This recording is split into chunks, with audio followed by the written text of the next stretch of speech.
Welcome to Openly Spoken, the podcast to help you show up, speak out, and be seen within your relationships, your work, and most importantly, with the relationship with yourself. In this podcast, we talk about all things self-love, relationships, sexuality, spirituality, and more. Hi, I'm your host, Celia Antonio, and I'm a women's sexuality and self-love coach, a mindfulness expert, and your cheerleader for your most grounded and expansive self-expression. You can connect with me on Instagram at self-expressedbabe, and for all of my guest episodes, there will always be links in the show notes so that you can find them online. I give my deepest thanks to you for being here and spending your precious time with me today. Now let's begin our journey.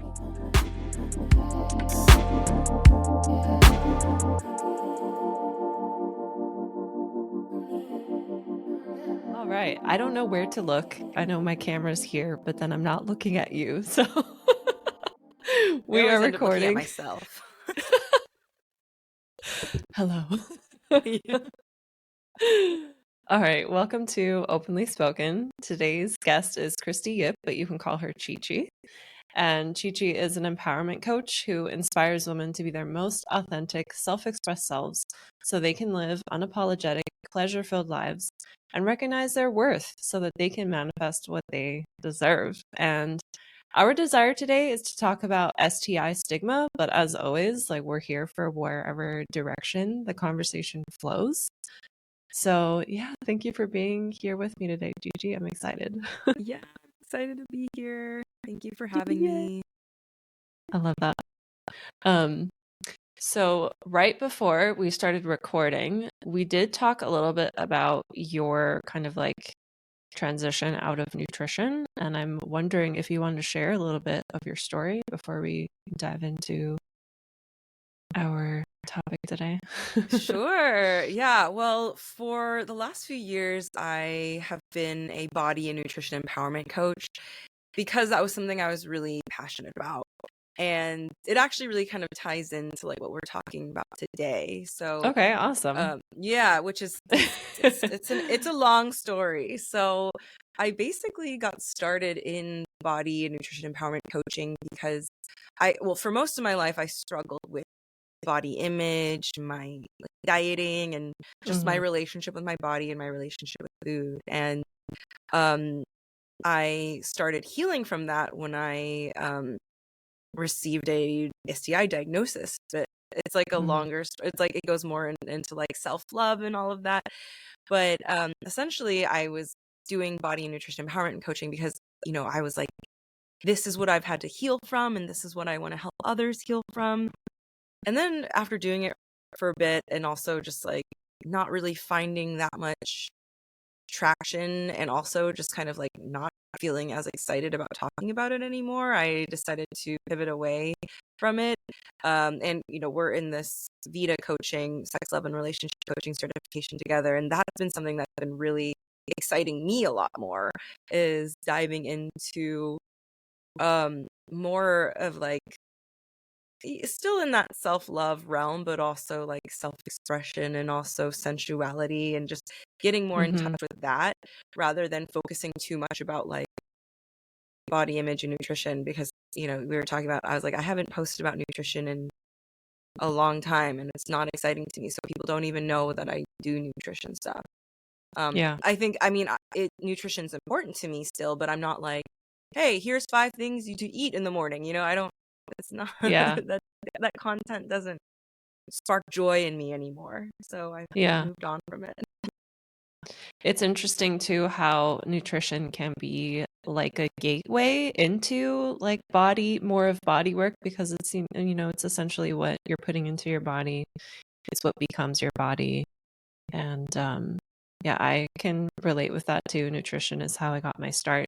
I wasn't a nutrition coach, but I was definitely posting what I was cooking for myself and blogging about it, and eventually it just got I'm still very much into it, and I cook 99.9% of my meals, but posting about it doesn't seem exciting, even though it would be such easy content, because it's I'm always cooking. I could I could record a video of me cooking, but that's just not, I want to go deeper than that, and I sense that you want to go deeper than that too, because of where the program that we met in. Just like, okay, what am I eating today? Because Yeah. Yeah, that's funny. So with our topic of destigmatizing STIs, yeah. I would love to know like what feels alive in your heart as like a starting point of where to dive into first. Yeah. I mean, Because there's a lot. there's so much. I think for me, I guess what comes to mind is kind of like, yeah, I think like destigmatizing, kind of like, I don't want to say like normalizing it, but just like realizing that it is so much more common than we realize, that we need to stop making such a big deal out of it. Hmm. um Yeah. and for me, my journey, so I'll talk a little bit more about kind of my story and how it's been a part of my life. Is I think this was about 5 years ago, I was diagnosed with HSV-1, which Hmm. is herpes, which is also, known as like cold sores. You can get it orally, you can get it genitally. And the thing is, like, so when I received that diagnosis, I thought my life was over. I was absolutely Oh no. devastated. I was like, Yeah. wow, no one's going to want to come near me because, herpes is always like the punchline of so many jokes. It's always like everyone's like, oh, well, it's kind of like associated with being quote unquote dirty and like Hmm. unwanted and promiscuous. Like, it's always, Yeah. when there's like I see on the internet a lot, like when there's like a woman who's like really sexy and just like really feeling herself, people are always like commenting, well, she probably has like STIs. And it's like, Hmm. it's used as an insult. And rather than like, oh, it's actually just like a skin condition that almost like a lot of the population has more Yeah. than they actually realize. Hmm. Um, because there's, I think like, I believe it's like 60% of adults have HSV-1, either like oral or like genital. And it's so common, and it's something that isn't tested for because it's so common, and also because like it's not life threatening. And Mm. also like you can't really like detect it unless you have like an active sore. Also, Yeah, it I'm can not a lie dormant, right? yeah. And I'm also, Yeah. just to say, I'm not a doctor. This is just stuff that I've like been reading about, been researching about, and Yeah. I may be saying some of my things wrong, but you know, I'm just, just kind of sharing what my perspective and what my knowledge is about it. And yeah, Hmm. like you said, it can lie dormant, and so people can have it for their whole lives and not know. Hmm. Um, and it's become something that's so negative in our society, and that negativity impacted me because when I was diagnosed with it, the thing is, I could have had it my whole life and not have known until I had like an active outbreak. Like, I don't know who Yeah. I could have gotten it from because, at the time I was, using protection, whatever, and like you can get it. There's so many different ways you can get it. Like, it's not just from genital to genital contact, it can be from oral to genital. So I don't know Hmm. where I got it. It could have been someone I slept with the week before or someone I slept with 5 years ago. Like, that's the Hmm. thing. And anyway, it really impacted me. Emotionally, like physically. Just it I completely shut down, and I kind of felt like I was like in the lowest point in my life. But then because I was in such a low point, that is when when I realized there was a lot more that I needed to address, and it wasn't just the skin condition. It was my relationship to myself and my Mm. relationship to my body. Yeah. And at that time, my relationship to myself and my body was really negative. I had a lot of negative self-talk. My inner critic was the main voice that was speaking to me. Um, I was very insecure. I had low self-esteem. Hmm. So, I think the herpes was kind of just pointed at the things that were actually plaguing me rather than just this skin Mm. condition. Yeah. So that's when I decided that I needed to get some help. So I started working with a coach, and she, through this process, I realized that like, oh, like I am more than just my body. I am more than just my skin. I am Yeah. worthy as I am. I am an amazing human. I am loving. I am caring. I'm a good friend. I'm a good daughter, a good sister, etc., etc. And my body doesn't define who I am. Like the shape and size of my body doesn't define who I am. The skin condition doesn't define who I am. I am more than that. I am a spiritual being on this earth, and I am divine. And so really, like, what I thought was the worst thing to ever happen to me was actually like the best thing to ever happen for me, because after that, like, I became sober and I started going down Mm. this much more spiritual, intentional path. And that is Yeah. kind of what led me to, starting this the work that I do, and then leading to me where I am now. So if that had Mm-hmm. never happened to me, I would have continued down a really self-destructive path of like going Mm. out, doing drugs, drinking alcohol, and like having a lot of like casual sex, meaningless sex with people that didn't give a shit about me because I was Mm-hmm. seeking validation. Mm-hmm. Um, so yeah, like it's something that I thought was terrible was actually a blessing. I really, it's such a cliche, but was a blessing in disguise. I love that you were able to turn it around into like, it sounds like it ended up being like a pivot point to have a spiritual awakening. Yeah, And yeah. I also love that you're just like, yeah, it's just a skin condition and it's really common and we don't understand how common it is, especially because like we're so conditioned to think it's wrong or it's dirty or it's bad, that there could be people listening to this that are like, with what you just said, that are like, oh, well, she was out, doing drugs and drinking and partying and having casual sex, of course. When it's like, no. It could happen if you have sex for your first time. You could even be born with it. exactly. Exactly. And there's lots of people who are born with it, and Yeah. there's nothing wrong with that. Mm-hmm. Yeah. Yeah, that's such a good point. And yes, I was drinking and doing drugs and having casual sex, but it's possible that I could have gotten it from like a previous boyfriend, like a serious boyfriend that I had. Yeah. Like, you never, it's really impossible to tell. And it's possible I could have been born with it. Who knows? Like, there's no Yeah. way of telling. Um, that's why, like, I think there's just so little. I mean, there is a lot of information about it out there, but there's just not enough common knowledge about it that. Yeah. And I think that people are still, it's getting better, especially with social media, like it is getting better. However, I still sometimes hear people using it as the punchline. And it's like, when I hear that, I'm kind of like, really? I was like, yeah, well, chances are 4 out of 5 of us have herpes. So like, Yeah. maybe I that's not a correct number, but I'm just like yeah. saying random shit.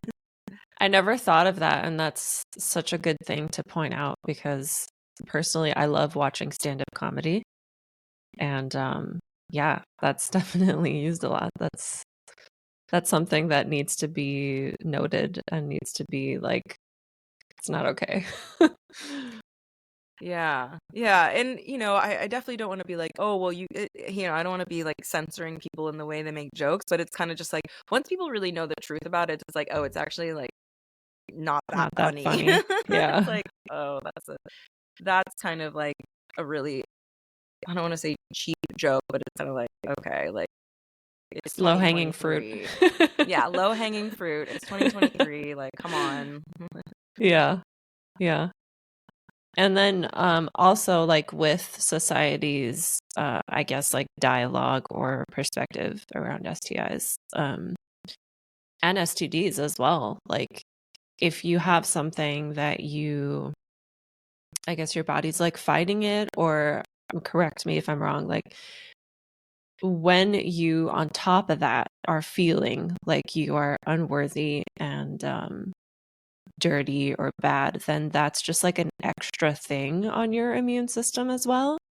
And I wonder if that would make um, symptoms worse, or like it can't be good adding that on top. Right. Because a lot of it, like from what I've read, is like, outbreaks tend to happen when you're stressed or when your immune system is low. Yeah, even people that get like cold sores on their like lips, they'll get it when they're stressed, like during Right. midterms or finals, you know, if they're like a student.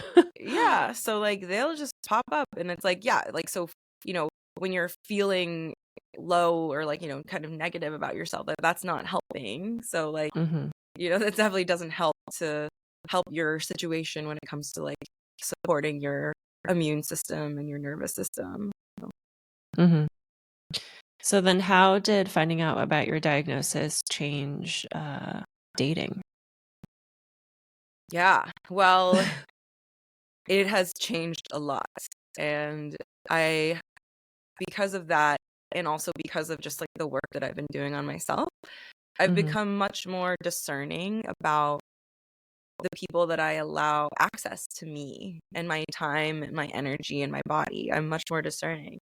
I wasn't so discerning before because I was seeking validation and would, you know, just want to sleep with whoever wanted to sleep with me because that made me feel good about myself, right? It made me feel desirable and be like, oh yeah, like men desire me because they sleep with me. But like, truly, a man will sleep with, well, I'm not gonna say, but like, it's not that hard. I guess I'm trying to say it's not that hard to get a man to sleep with you. I'm not generalizing, not all men, but like, you got yourself in a little hole here, ChiChi. I know, you gotta dig yourself out. Okay, well, in my experience, I love it though. In my experience, if I really wanted to sleep with someone, I could probably have an easy time doing that. But like, would it be someone who like cares about me or whatever? Like, no. And so after like doing that, like after this happened to me, I was like, okay, like maybe I need to, you know, start being more discerning about who gets access to me, because I was letting almost anyone in. Not, I won't say everyone, but like I was not as discerning. I was not as discerning because I didn't have much self-worth, or I didn't value myself enough.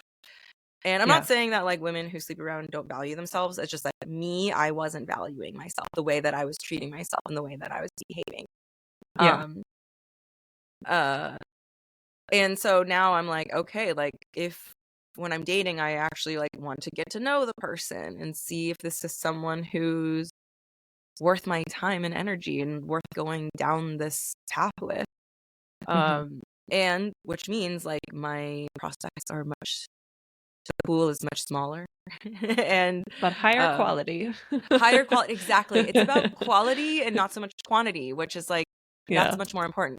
At the time, back then, it was about quantity. You know, that was kind of like the culture. I think the culture is shifting, but the culture kind of like not too long ago was about quantity. It's like, how many people can you sleep with? Because like that's where you get your value from, is like the number of people you sleep with. But now it's like, okay, now I'm focused more on quality rather than that quantity.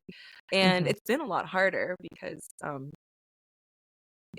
I guess I've yet to find the places that I must go to find these quality men. I'm working on it. I'm seeking those spaces, but the places that I have been going is not where I'm going to find those quality men.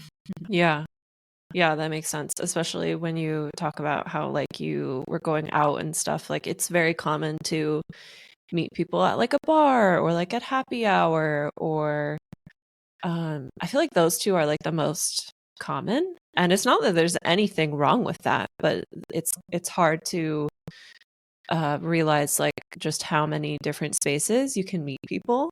Like you can meet people at a yoga studio. You can meet my husband was my next door neighbor when I was a kid. So I met him in the neighborhood. Like you never know where you meet people. Or it's also really common for people to meet who they end up dating at work. And with the way society can sometimes be, we might be blessed that we don't feel this as much, but like a lot of people have like such demanding jobs that it's like hard to make time for something like a hobby. And that could be a really great place to meet someone because you already have that hobby in common. Yeah. Well, one of my hobbies is pole dancing. So, and I teach Oh, pole dancing, fun. which is great. But the studio I go to is like for women. So Yeah. unless I'm dating women, which, it could be a possibility, but I'm currently Yeah. looking for male partners. Yeah. Nothing against women, but yeah, like I know. So right now, like, and also my other hobbies is like going out dancing and like going to clubs and seeing DJs, and like those are the places where I'm like, this is not. I mean, I'm not saying anything's possible, but that when I'm going out like to go see a DJ and to go dancing, I'm not really looking to talk to anyone. So it's like Yeah. I'm not gonna be able to meet anyone if I'm just like, I'm here with my friends, I'm here to You can't dance. even hear them. It's too Yeah, loud. exactly. It's like, I'm here to listen to some techno, I'm not here to talk. Like, Yeah.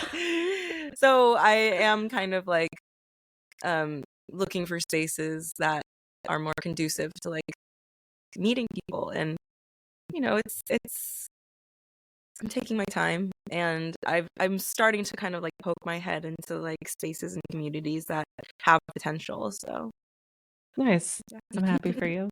Yeah. So you mentioned that you kind of switched from allowing anyone to have your attention and your energy to being more discerning. And this happened after your diagnosis, right? Yeah. So making that shift is not an overnight thing. Yeah. So I would love to know, like, for the people listening to this episode, this might be a little off topic, but I don't know. What was like that pivotal point, or like that one thing or the aha moment that helped you make that transition to being more discerning? Yeah. Yeah. Well, I think that in this kind of it kind of like required like some conversations with people, and also just like learning more about it. It's like, okay, like if someone is like genuinely interested in me as a person and like Mm-hmm. getting to know me and wanting to be intimate with me, then they would be okay with like like learning about this diagnosis, right? Like they would be okay with the condition, because it's like they're more interested in me as a person and me as a human, not so much as just my body and just my vagina and wanting to like put it inside me.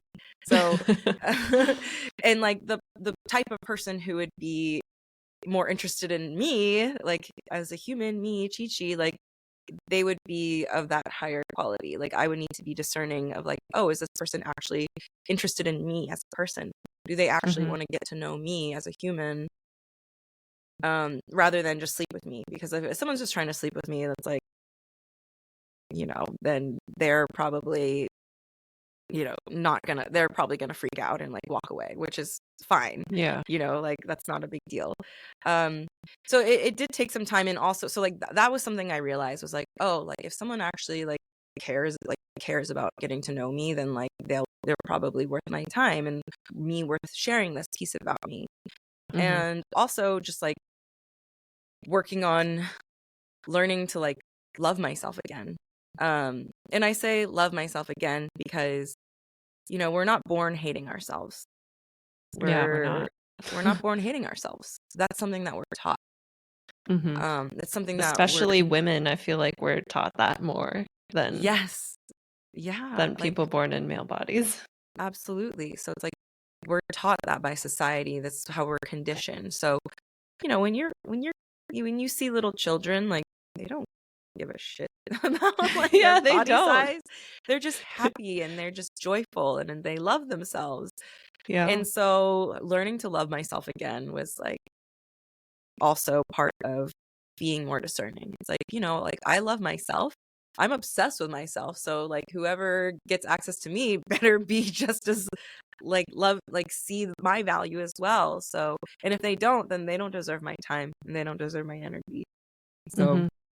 yeah, it definitely took some work to get there. It doesn't happen overnight to be like, oh, I love myself, especially when it's something you struggled with for a lot of your life, when you've Mm-hmm. been receiving these messages that you have to change yourself, you should hate yourself if you don't look a certain way. Like we've been fed that message for so much of our lives.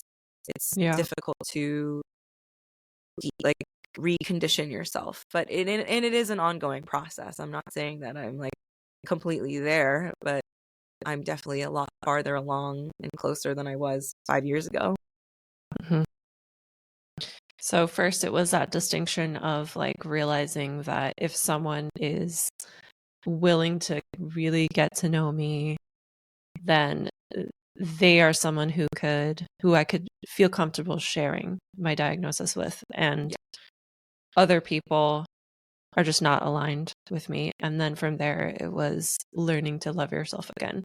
So the learning to love yourself again, I know that that's like a whole long journey and a long topic.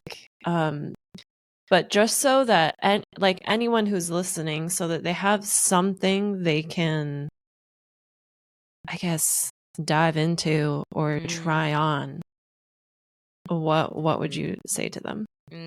Yeah. For me, I think like a big part of like learning and like Yeah. reconnecting with my higher self, reconnecting with my divinity, Mm-hmm. and just like realizing that like we are so much more than just our bodies, and Yeah. like being connected to that higher self, that higher whatever you want to call it, really kind of reminds you that like whatever is in this, it's more than just what's in this material physical world, and there's so much more to me than just my physical body. Yeah. My spirit, my soul is transcends that, and my spirit and my soul is beautiful, and I absolutely love what is there and what it is growing and what it's becoming. So really falling in love with like my essence. So Mm-hmm. If someone is looking to learn to love themselves, I think getting back in touch with their like spirituality, if that's something that's like available to them. Mm-hmm. Um, and I did that through like Reiki and through like meditation. Mm-hmm. Those are some of the ways. And then if you want to go real far, plant medicine. Yeah. I love that, because that's like, it really is life changing when you really like not just believe that you're more than your body, but like really fully embody that with all of your cells. And I can relate to that. I discovered that through my yoga practice, and once I realized, I am not my body. Once I fully embodied that, that was like the first time since I was maybe 13 that I was like, I don't need to be counting calories, or I don't need to be obsessed about my workouts. And you could just be more gentle with your body and allow it to be in whatever state it's in today. And it also gives you like so much gratitude of just like, wow, this vessel like keeps me alive and is the reason why I'm allowed to do all the things, like all the fun memories that you have. You're able to have those because you're alive in this body. Yeah. Yeah. That's also such a great point, is like having gratitude for what your body can do for you and what it does for Yeah. you. Yeah. It's miraculous when you think about like, oh, like your organs, they're taking this food that you just put in your body and turning it into like body, like cells and muscles, and creating energy. And it's like our bodies are friggin' miraculous. It's Yeah. incredible what our bodies are doing.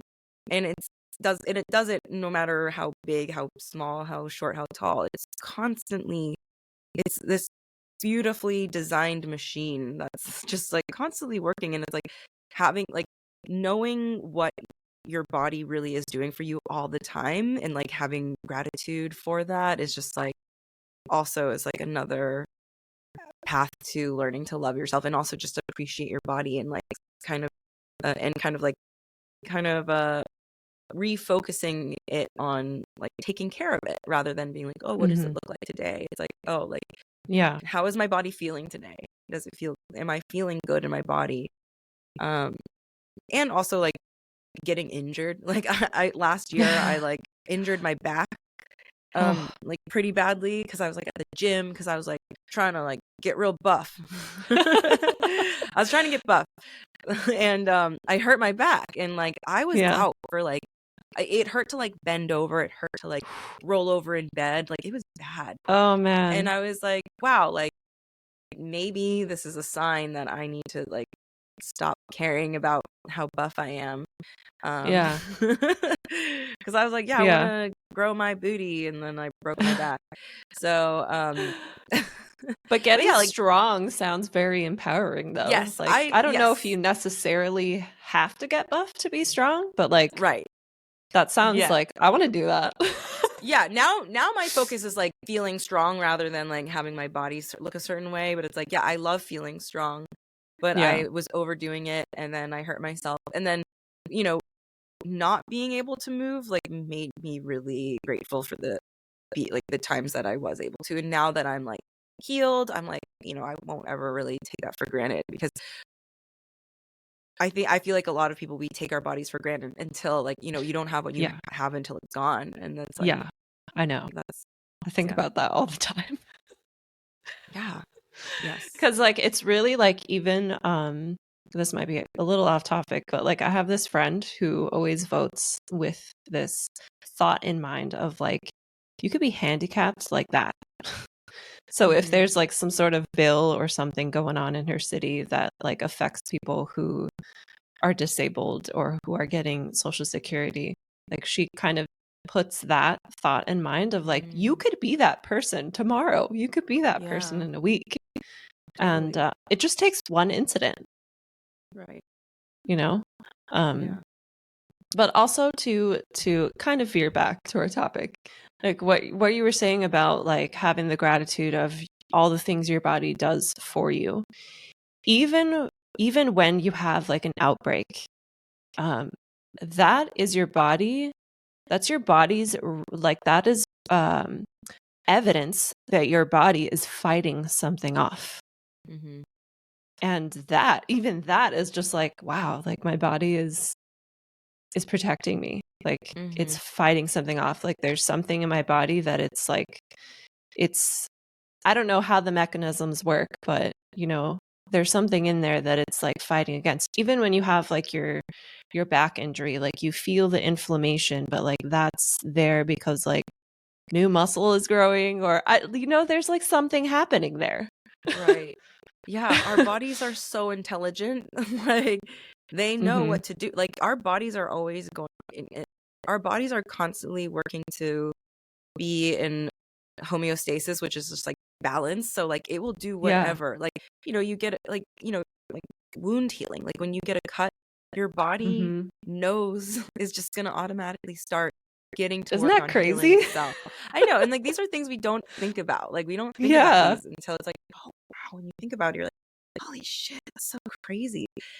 And once you start like realizing how incredible our bodies are and what they do, it's like, oh, like the things that, like certain things like your boob size and your waist circumference matter less. Yeah.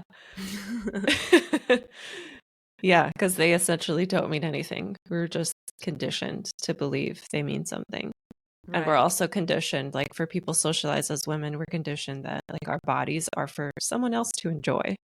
And that's, yeah. I'm curious what you wish I would ask you about STIs or destigmatizing them, or yeah. Because you know more about this topic than I do. Oh, I mean, I know a good amount just because it's like I've been through it. Like I know it because I've had a few. I guess. Yeah, that's a great question. I mean, what I wish. I mean, well, I mean, I guess it's like, what can people do to like educate themselves about it, or like how can we start to eradicate the stigma? Like what can we do, like as individuals and as a community? Like what can we do? I have an idea. Oh yeah, I would love to know your idea. I think it should be normalized for people who get into new relationships, for both people to get tested, and for that to be like a normal thing.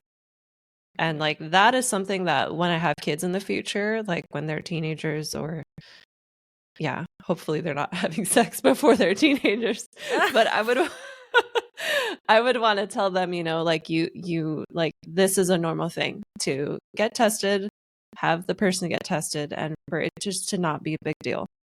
Yeah. Because I think a lot of the times when I think if you make the getting tested this big deal, then there's this added pressure of like, don't talk about it. And you might not even know what you have in your own body, and you could be unknowingly giving it to someone else and unintentionally. And that can feel really crappy when you find that out later. If you find that out later. Right. So that's my idea. Yeah.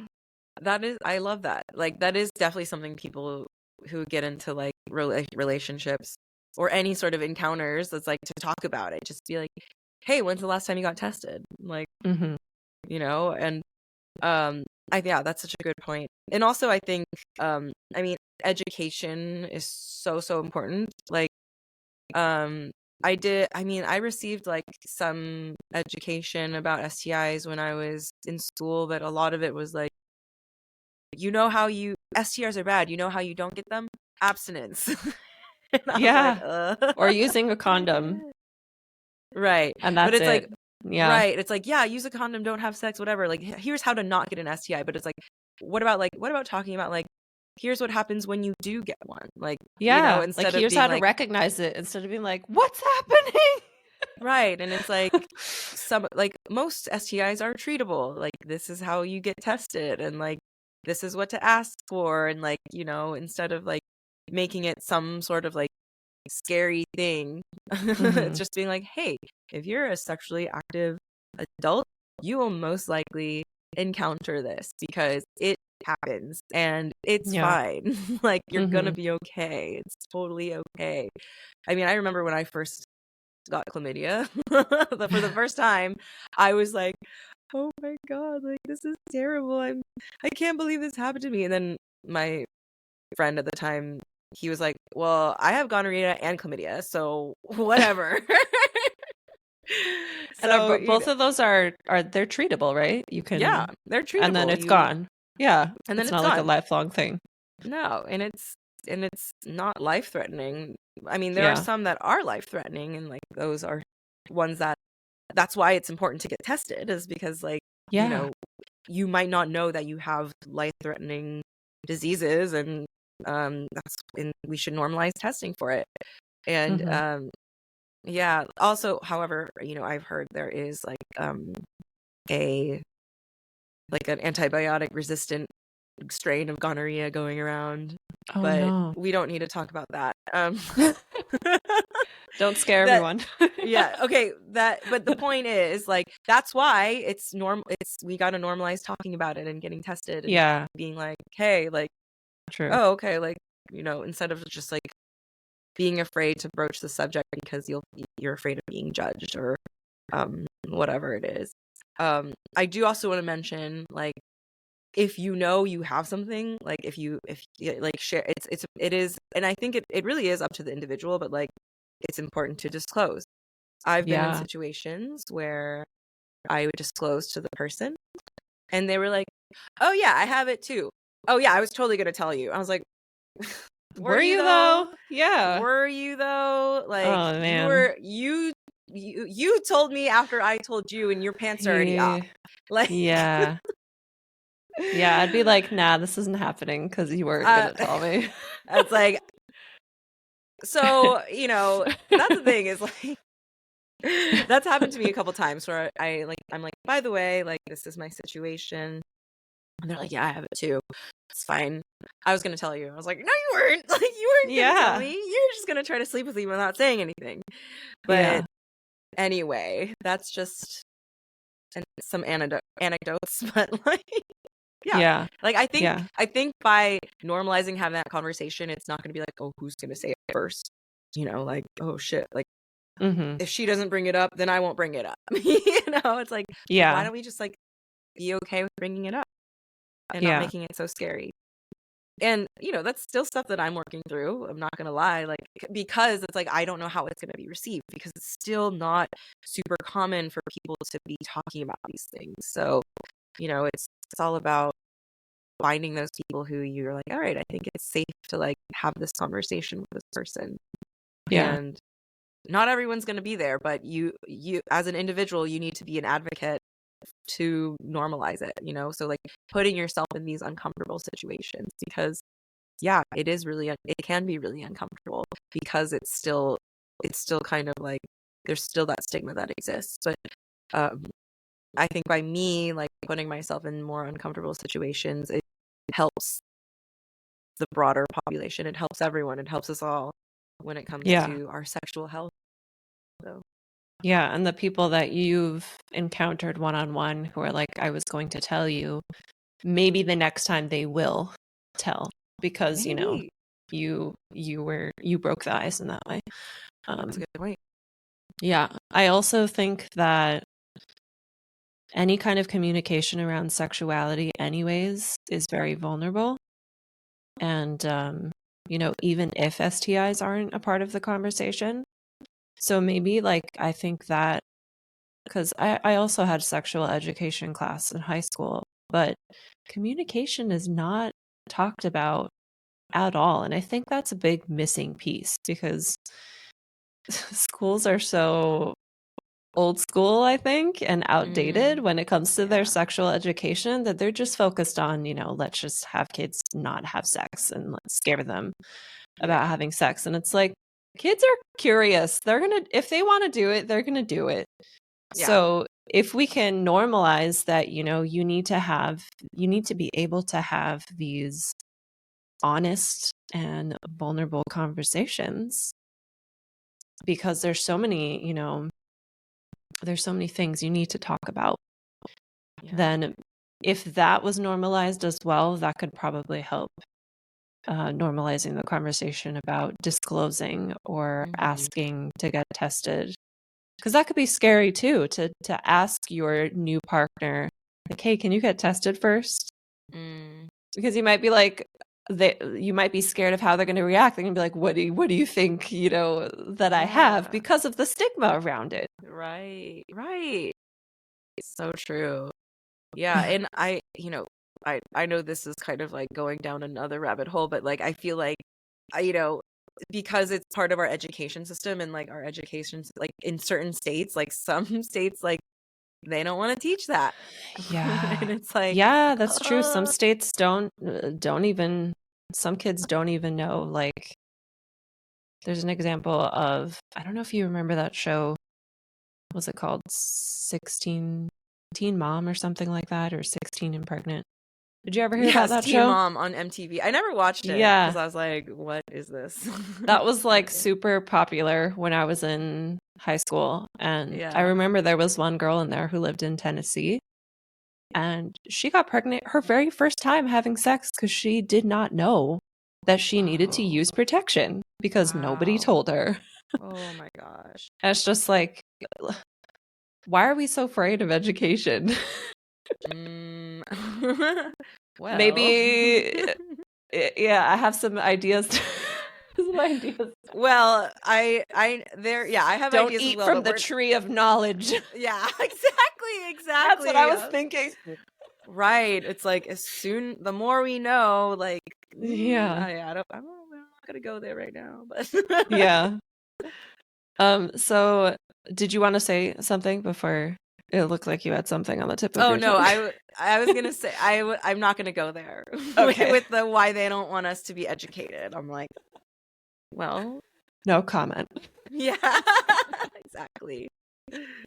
So I have some questions that I usually ask people at the end. And feel free to answer however long you want. So the first question is, what does self-love mean to you? Yes, I love this question. Self-love to me is like, I mean, obviously loving yourself, but also like choosing yourself, honoring yourself, respecting yourself, caring for yourself. It's recognizing your intrinsic worth and your value, and also like I want to say like self-reverence, and devotion to yourself. Beautiful. I love that. And what makes you feel the most grounded? That's tricky. I don't have much like earth in my chart. So like Okay. for me, like I have a lot of air and fire in my birth Okay. astrological chart. So like not much earth. So like grounding for me like is like something that I need to do more of. So Yeah. what helps me feel grounded, I think meditation. Yeah.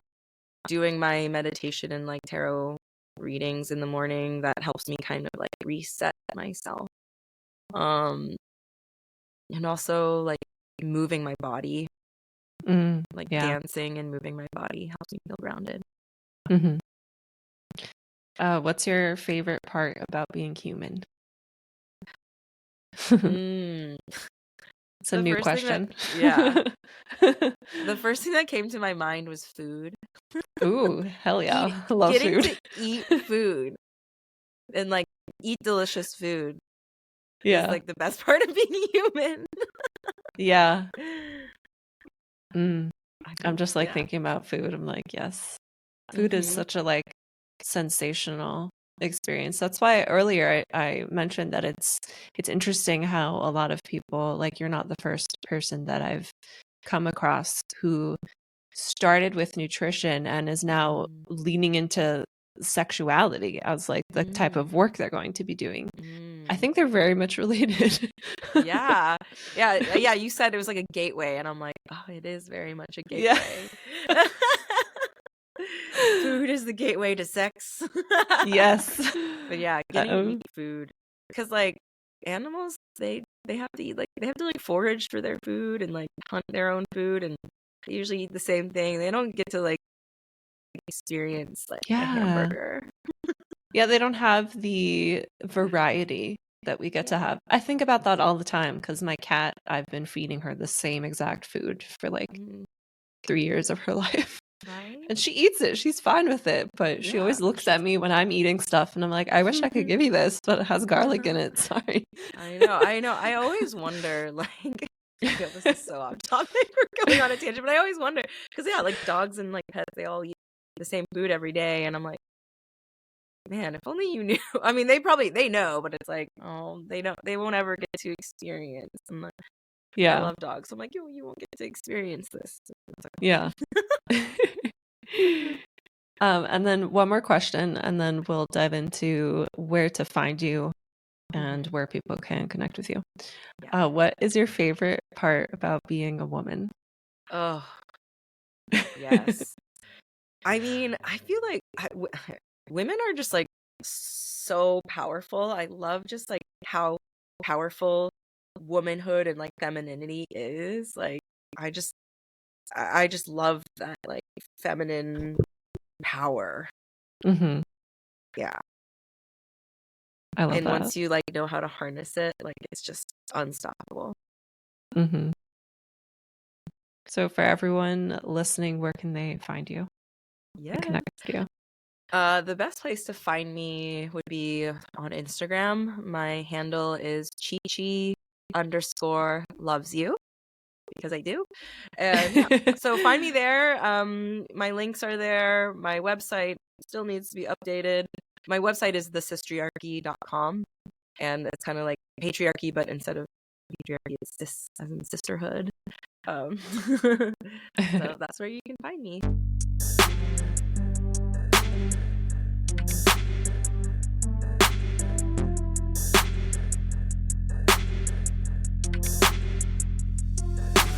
Thank you for tuning in to this episode of Openly Spoken. I know that there's an abundance of content online, so I really appreciate you giving me your ears today. If this episode shifted something for you, please share this with a friend and/or write us a podcast review if you're listening to this on iTunes so that more people can find this. If anything shifted for you from this episode that you want to have a conversation about, I would love to hear from you. Just send me a DM over on Instagram at selfexpressbabe, and that is in the show notes. Thanks again for tuning in, and I'll see you next time.